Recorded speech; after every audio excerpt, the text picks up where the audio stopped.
Hello student, जो बच्चे Vinoba university के स्टूडेंट हैं और सेमेस्टर 1 का एग्जाम लिख रहे हैं, तो मैं आपको बता दूं एईसी हिंदी बहुत सारे बच्चों का पेपर आता है। स्पेशली सेमेस्टर 1 में आर्ट्स के स्टूडेंट का होता है। और ये जो वीडियो हम बना रहे हैं वो सेमेस्टर 1 और सेमेस्टर 2 दोनों के लिए काम करेगा, क्योंकि एईसी हिंदी सेमेस्टर 1 में भी पढ़ना है और सेमेस्टर 2 में भी पढ़ना है। अब सवाल है सर, किसको सेमेस्टर 1 में पढ़ना है, किसको सेमेस्टर 2 में पढ़ना है। तो मैं आपको बता दूं कि एईसी हिंदी जो पेपर है,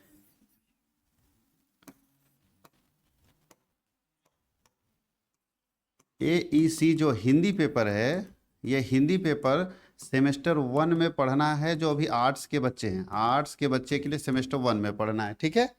और जो सेमेस्टर 2 में किसको पढ़ना है, तो जो कॉमर्स और साइंस के स्टूडेंट हैं उनको यही वाला पेपर सेम सेमेस्टर 2 में पढ़ना, यानी वहाँ पे वो सेमेस्टर 2 में सेम वीडियो देख सकते हैं। ये मत सोचिएगा कि सेमेस्टर 1 का है, आप एईसी पेपर पढ़ रहे हैं तो एईसी पेपर सेमेस्टर 1 में भी पढ़ना है और सेमेस्टर 2 में भी पढ़ना है। तो आर्ट्स वाले का सेमेस्टर 1 में रहेगा और कॉमर्स और साइंस वाले का सेमेस्टर 2 में सेम डिट्टो पेपर रहेगा, कहीं कोई चेंज नहीं, इफ बट कॉमा भी चेंज नहीं आएगा। तो आप इसको आराम से 2 सेमेस्टर में देख सकते हैं अलग अलग तरीके से जो बच्चे हैं।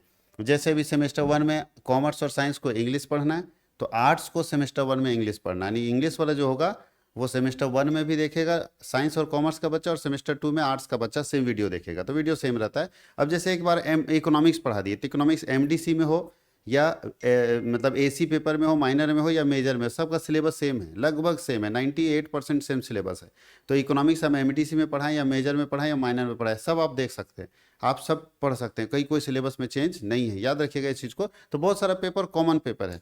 अब जैसे पॉलिटिकल साइंस, तो पॉलिटिकल साइंस का मेजर हो, माइनर हो और एमडीसी हो, इस सब का सब एक जैसा है। एमडीसी भी पॉलिटिकल साइंस वही है, मेजर में भी वही पढ़ना और माइनर में भी वही पढ़ना है, तो तीनों एक साथ हो जाएगा, अलग अलग पढ़ने की जरूरत नहीं है, तीनों में सब कुछ सेम ही रहेगा, कोई दिक्कत नहीं होगा। तो याद रखिएगा इस चीज़ को। दूसरा, बहुत सारे बच्चे ऐसे हैं जो बोलते हैं सर पीडीएफ हमको कंप्लीट चाहिए, क्योंकि तैयारी कुछ हुई नहीं है, 7 सब्जेक्ट पढ़ना है, समझ नहीं आ रहा कैसे पढ़े। तो हमने एक वीडियो बनाया है, इसी चैनल पे डाल दिया है, एग्जाम का स्ट्रैटेजी, कैसे कम समय में अपने आप को स्ट्रांग बनाए और सारा पेपर अच्छे से तैयार करें।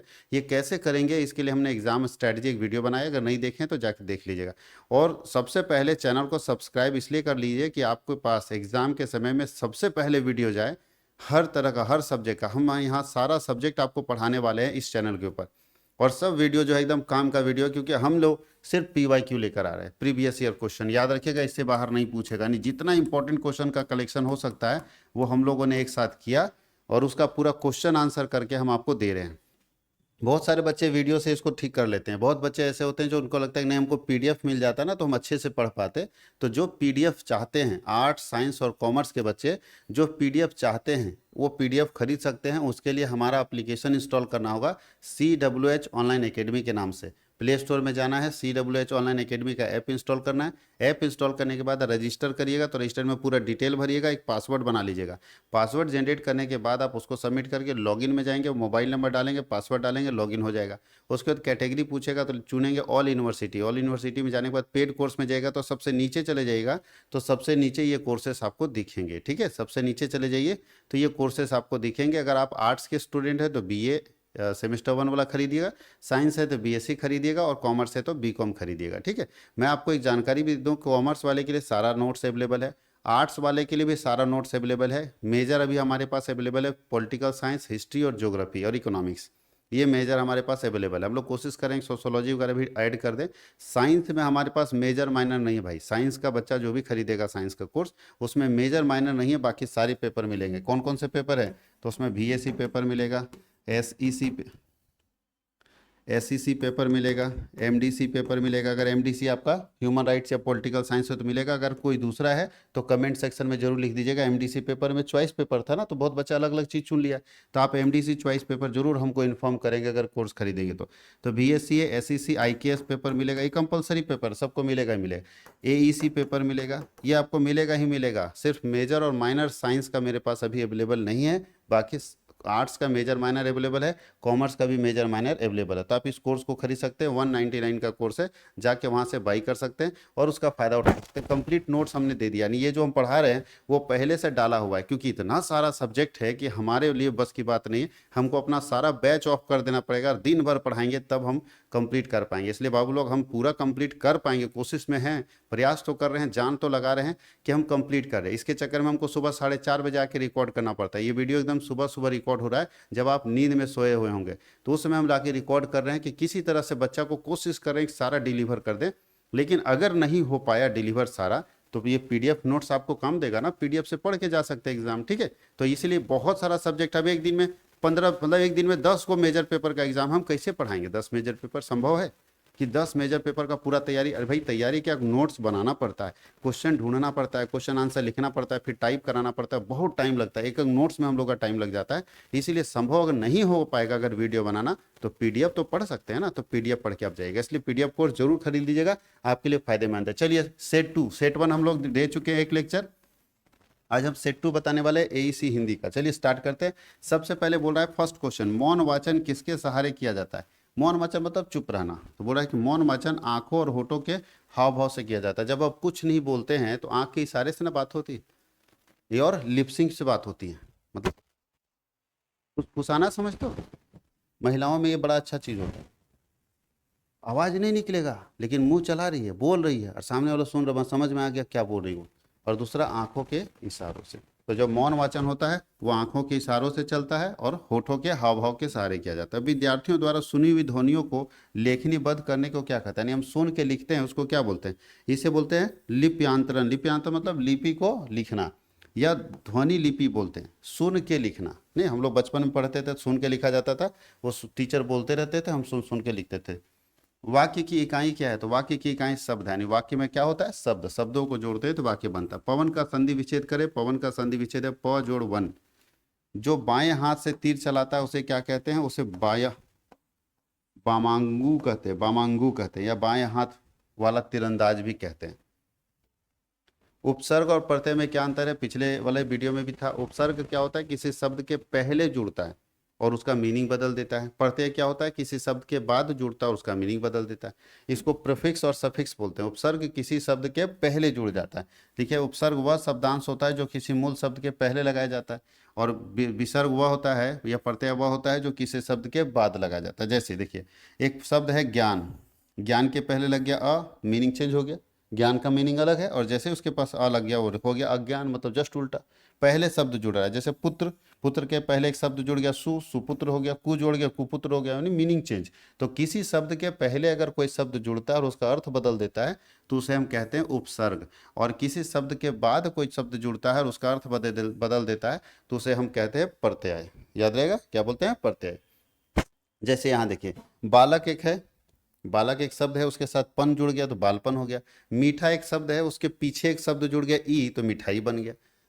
ठीक है, मीठा अलग चीज़ है, मिठाई अलग चीज़ है, दोनों में अंतर होता है, मालूम है आपको? मीठा गुड़ भी होता है, लेकिन गुड़ को हम मिठाई नहीं कह सकते, तो ये चीज़ ध्यान रखना है। तो हम लोग उपसर्ग और प्रत्यय में अंतर समझ गए। एक आपको पत्र लिखना है संपादक के नाम पर। अपने क्षेत्र में बिजली की समस्या हेतु संपादक के नाम पर एक पत्र लिखिए। संपादक कौन होता है? तो किसी भी अखबार का जो एडिटर होता है, जो अखबार का मेन एडिटर होता है, उसको संपादक कहते हैं। तो मान लीजिए कि हमारे क्षेत्र में बिजली की समस्या बहुत ज़्यादा है, अब हम सरकार से गुहार नहीं लगा सकते, तो हम अखबार के संपादक को लिख रहे हैं कि सर हमारी चिट्ठी को आप पढ़िए और अपने अखबार में छपवाइए कि इस एरिया में बिजली की समस्या है। अगर सरकार उस अखबार को के जरिए सरकार तक मैसेज जाएगा, सरकार बिजली की समस्या सॉल्व कर देगी। तो हम अपनी बिजली की समस्या को लेके एक संपादक को पत्र लिखेंगे, तो कैसे लिखेंगे ये पूछ रहा है एक एडिटर को, ताकि मेरा पत्र के आधार पर एडिटर अपने पेपर में मेरा बात छापे, हमारे क्षेत्र की समस्या को छापे, और जब छपेगा तो सरकार का ध्यान जाएगा, फिर सरकार उस समस्या को सॉल्व कर देगी। तो हम अपनी समस्या को अगर सरकार तक पहुंचाना चाहते हैं तो एक तरीका होगा डायरेक्ट जाइए, जो कि संभव नहीं है तो हम पेपर में छपवा देंगे। चलिए देखिए क्या लिखना होगा। तो सबसे पहले लिखा जाता है प्रेषक, कौन भेजने वाला है उसका नाम लिखा जाता है। तो लिखिए, प्रेषक है राहुल कुमार, आदित्यपुर, जमशेदपुर, दिनांक 16 मार्च 2026। पहला है सेवा में संपादक महोदय, दैनिक समाचार पत्र जो भी है, जैसे अब मान लीजिए आज से हिंदुस्तान, तो हिंदुस्तान समाचार पत्र। विषय लिखना होगा क्षेत्र में बिजली की समस्या के संबंध में। आगे तो आप लोग जानते हैं, महोदय सविनय निवेदन है कि हमारे क्षेत्र आदित्यपुर में पिछले कई दिनों से बिजली की गंभीर समस्या बनी हुई है। बार बार बिजली कटने के कारण लोगों को बहुत कठिनाइयों का सामना करना पड़ रहा है। विद्यार्थियों की पढ़ाई प्रभावित हो रही है, व्यापार और घरेलू कार्य भी कार्यों में भी बाधा आ रही है। अतः आपसे विनम्र निवेदन है कि अपने प्रतिष्ठित समाचार पत्र के माध्यम से इस समस्या को संबंधित अधिकारियों तक पहुंचाने की कृपा करें, यानी अपने पेपर में छापिए ताकि संबंधित अधिकारी तक पहुंचे, ताकि शीघ्र ही बिजली की समस्या का समाधान हो सके। धन्यवाद। बहुत दिए राहुल कुमार। हम लोग भी तो ऐसे ही चिट्ठी लिखते हैं, ये बचपन से हम लोग जान रहे हैं। टू द प्रिंसिपल, है ना, सेवा में श्रीमान प्रधानाध्यापक डॉट डॉट डॉट स्कूल, विषय महाशय, विषय छुट्टी के संबंध में लिखते थे ना, तो सेम चीज़ है जो आप उसमें स्कूल में लिखते थे, सेम चीज़। अगला है लेखन दोष के कर्म को समझिए। लेखन दोष का कर्म क्या होता है? तो भैया लेखन दोष से आशय लेखन में होने वाली गलतियों से।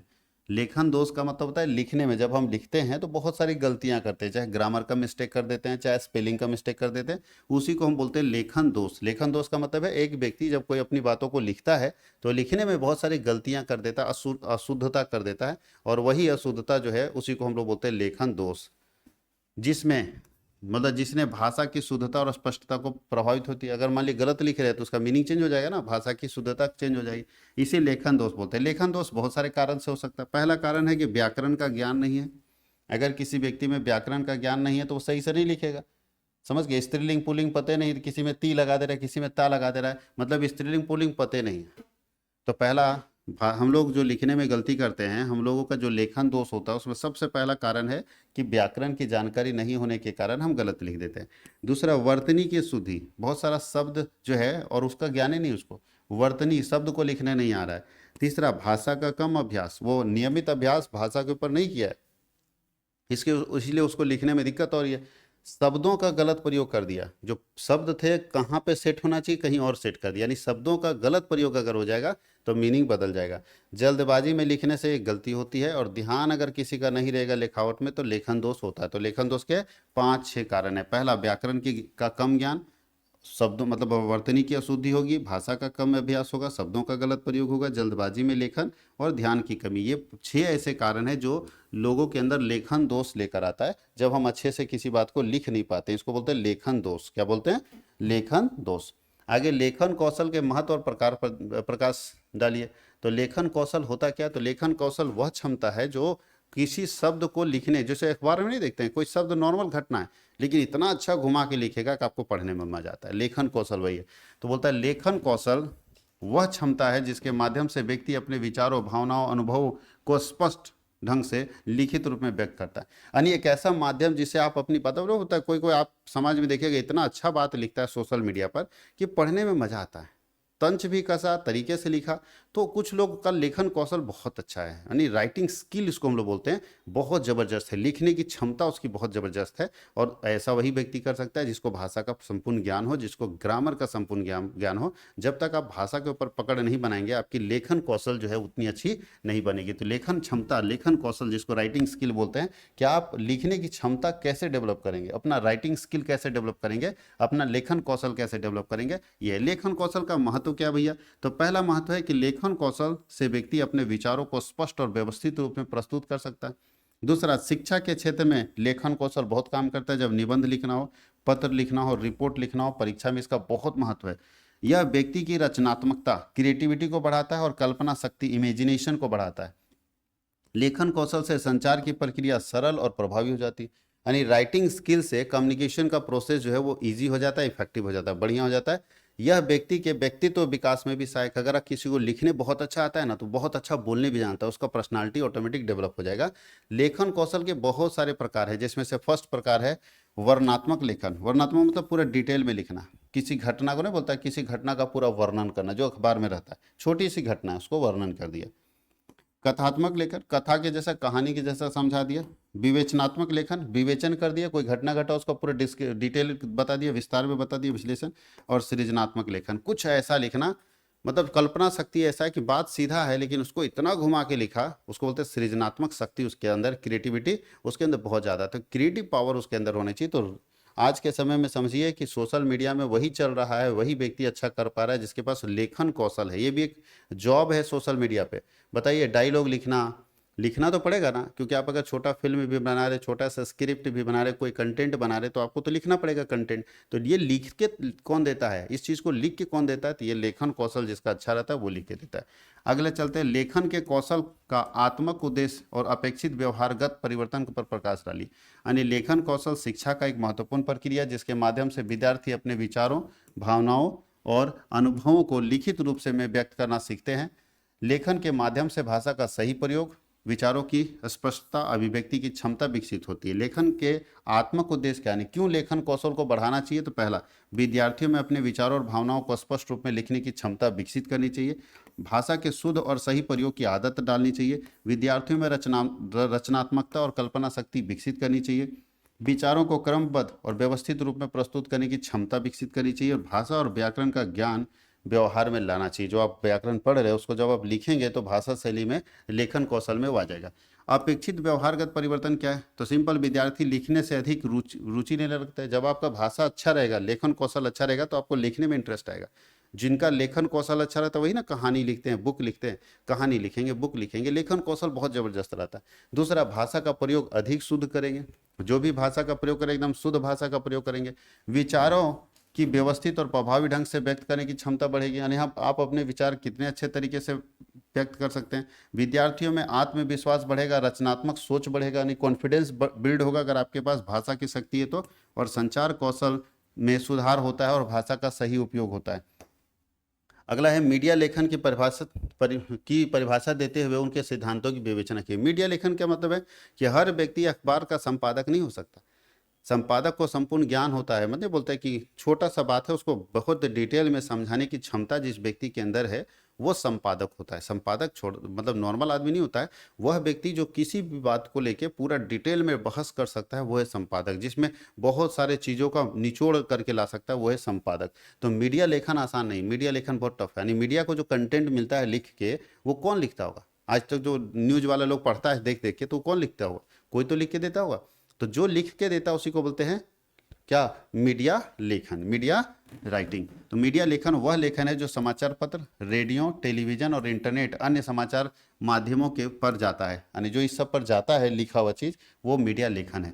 इसका मुख्य उद्देश्य है समाज तक सही, स्पष्ट और त्वरित जानकारी पहुंचाना। इसका मुख्य उद्देश्य है कि समाज तक सही, त्वरित और स्पष्ट जानकारी पहुंचाना। मीडिया लेखन में भाषा सरल, प्रभावी और तथ्यपूर्ण होती है। मीडिया लेखन में जो भाषा का इस्तेमाल होता है वो सरल होता है, प्रभावी होता है, तथ्यपूर्ण होता है, ताकि पाठक, दर्शक आसानी से संदेश को समझ सके। मीडिया लेखन का सिद्धांत क्या है भैया? तो मीडिया लेखन का पहला सिद्धांत है कि स्पष्ट होना चाहिए। मीडिया लेखन जब भी होना चाहिए, क्या होना चाहिए? स्पष्ट होना चाहिए, संक्षिप्त होना चाहिए, कम शब्दों में ज़्यादा मीनिंग बताना है। तथ्यात्मक होना चाहिए, उसके पीछे एक तथ्य होना चाहिए, यानी पीछे कंक्लूजन होनी चाहिए। ऐसे नहीं बोल देना बिना कोई प्रूफ का। निष्पक्ष होना चाहिए, किसी के पक्ष में नहीं। मीडिया हमेशा निष्पक्ष होना चाहिए, किसी का समर्थन नहीं करना चाहिए। और मीडिया लेखन आकर्षक होना चाहिए, मतलब पढ़ने में मजा आना चाहिए, देखने में अच्छा लगना चाहिए। और समयबद्धता, यानी बहुत कम शब्दों में, कम समय में अपनी सारी बातों को दे देना, ये मीडिया लेखन का कौशल है, ये मीडिया लेखन की क्षमता है। अगला क्वेश्चन है, संधि और समास की परिभाषा दीजिए और दोनों में अंतर बताइए। तो चलिए बताते हैं, संधि क्या होता है? तो दो वर्णों के मेल से बनने वाला होने वाला परिवर्तन संधि कहलाता है। दो वर्णों को अगर हम जोड़ते हैं तो संधि होता है। देखो, संधि अलग है, संधि विच्छेद अलग है, मालूम है? संधि मतलब दो शब्दों को जोड़ते हैं तो संधि कहलाता है, जब अलग करते हैं तो विच्छेद कहलाता है। समझ गए? संधि मतलब दो शब्दों को जोड़ना, जैसे कमल प्लस नयन, कमल नयन बन गया। तो ये संधि कर रहे हैं, कमल प्लस नयन अलग अलग शब्द है, उसको जोड़ के कमल नयन बना रहे हैं, तो संधि कर रहे हैं, संधि जोड़ना। और संधि विच्छेद मतलब कमल नयन दिया है, उसका दो शब्द में बांटना है, तो कमल प्लस नयन। यानी शब्द अगर शब्द से अलग अलग कर रहे हैं तो उसको बोलते हैं संधि विच्छेद, और अलग अलग को एक जोड़ के शब्द बना रहे हैं तो उसको बोलते हैं संधि। ठीक है, दो वर्णों के मेल से होने वाला परिवर्तन। और इसमें बोलता है दो या दो से अधिक शब्दों के मेल से बना संक्षिप्त शब्द, यानी दो या दो से अधिक शब्दों से मिल के अगर कोई शब्द बनता है संक्षिप्त शब्द, वो समास होता है। इसमें वर्णों और अक्षरों को जोड़कर बनता है और यह शब्दों को जोड़कर बनता है। ठीक है, इसमें वर्णों का स्वरूप परिवर्तित हो जाता है और इसमें शब्द मिलते हैं, वर्णों में परिवर्तन आवश्यक नहीं है। बोलता है इसका उच्चारण को सरल और सुगम बनाता है। ये इसलिए किया जाता है ताकि उच्चारण आसान पड़े, और ये भाषा को संक्षिप्त और प्रभावी बनाता है। जैसे ये देखिए, देव एक शब्द है, एक आलय शब्द है, दोनों को जोड़ दिए तो संधि हमारा हो गया देवालय। संधि क्या हो गया, देवालय। और देवालय का संधि विच्छेद करेंगे तो इसको तोड़ेंगे तो होगा देव प्लस आलय। और इसमें देखिए देव प्लस आलय जोड़ के ना बना। और इसमें मीनिंग चेंज है, देखो राजा का पुत्र को क्या बोलते हैं, राजपुत्र, यानी राजा के पुत्र का नया नाम दे दिया गया राजपुत्र। यही लिखा है ना, दो या दो से अधिक शब्दों के मेल से बना एक संक्षिप्त शब्द। हम इतना लंबा नहीं बोलेंगे राजा का पुत्र, उस जगह पे क्या लिख दिए, राजपुत्र। जैसे कुंती का पुत्र तो हम सीधा बोले कुंती पुत्र। तो यही याद रखना है कि ये समास इसको हम लोग बोलते हैं, जब बहुत बड़े शब्द को जोड़ के एक नया शब्द बना दिया जाता है, ये होता है समास। और जब दो शब्दों को जोड़ के एक शब्द बनता है तो उसको बोलते हैं संधि, यानी थोड़ा सा अंतर है दोनों के बीच में, तो पढ़ा जा सकता है। और संधि और संधि विच्छेद अलग अलग चीज़ है, ध्यान रखिएगा। संधि और संधि विच्छेद क्या है, अलग अलग चीज़। अब दो क्वेश्चन हम लोग पास बचा है। परियोजना प्रतिवेदन क्या है, इसकी विशेषता बनाए, इसको बोलते हैं रिपोर्ट राइटिंग।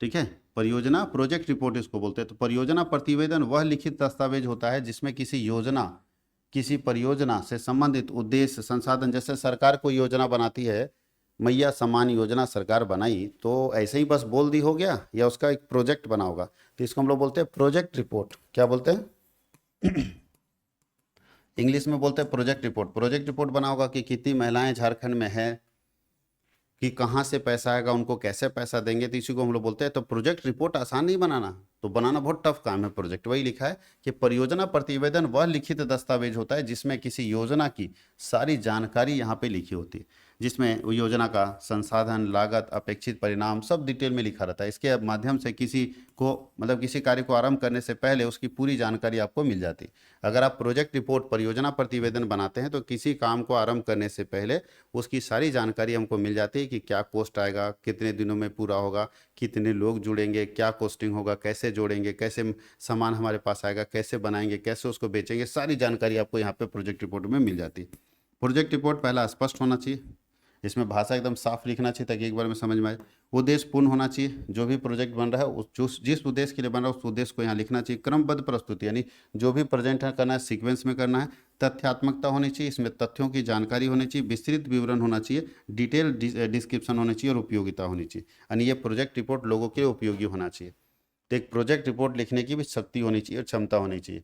आगे लिखा पल्लवन कीजिए। पल्लवन मतलब क्या होता है, संक्षेपण और पल्लवन होता है। संक्षेपण मतलब बहुत बड़े, मतलब एक कहानी को संक्षेप में बताना, नहीं बोलते, कम शब्दों में बताइए, उसको बोलते हैं संक्षेपण, जिसको समरी बोलते हैं हम लोग इंग्लिश में। पल्लवन का मतलब होता है छोटा सा शब्द लिखा उसको बहुत लंबा बताना है। तो देखिए छोटा सा शब्द लिखा है, विदेशी भाषा का विद्यार्थी होना अच्छा है लेकिन अपनी भाषा सर्वोपरि, एक बात लाइन लिखा है। अब इसको पूरा कहानी बना के लिखिएगा, उसी को बोलते हैं पल्लवन करना। क्या बोलते हैं, पल्लवन करना। पल्लवन मतलब एक शब्द है लिखा उसको डिटेल में करना, ठीक है, एक शब्द है उसको डिटेल में लिखना, पल्लवन का नाम भी देखिए लिखा है। अब पल्लवन कर रहा है, देखिए विदेशी, देखिए छोटा सा लाइन है लेकिन कितना कहानी बना बना के उसको, नहीं बोलता खींच के, रबड़ जैसा खींचना, बात को खींच खींच के बड़ा कर देना। तो बोलते हैं जब एक शब्द को, नहीं एक लाइन के शब्द को बड़ा करके लिखते हैं तो पल्लवन कहलाता है, और बड़े शब्दों को छोटा करके लिखते हैं तो उसको संक्षेपण कहा लेता है। ठीक है, तो याद रखिएगा जब बहुत बड़ा कहानी लिखा है उसको संक्षेप में लिख देंगे तो संक्षेपण होगा,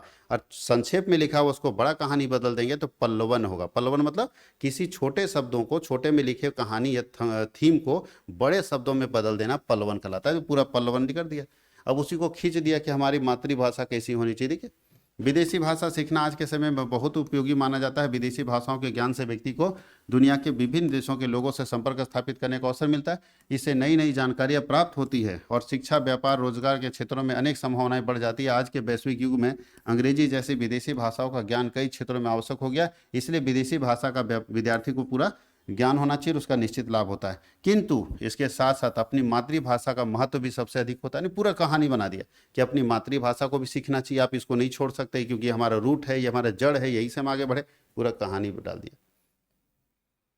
तो पल्लवन मतलब समझ गए, एक शब्द लिखा है, जैसे नाच ना जाने आंगन टेढ़, एक शब्द लिखा है उसको पूरा डिटेल में लिखना है।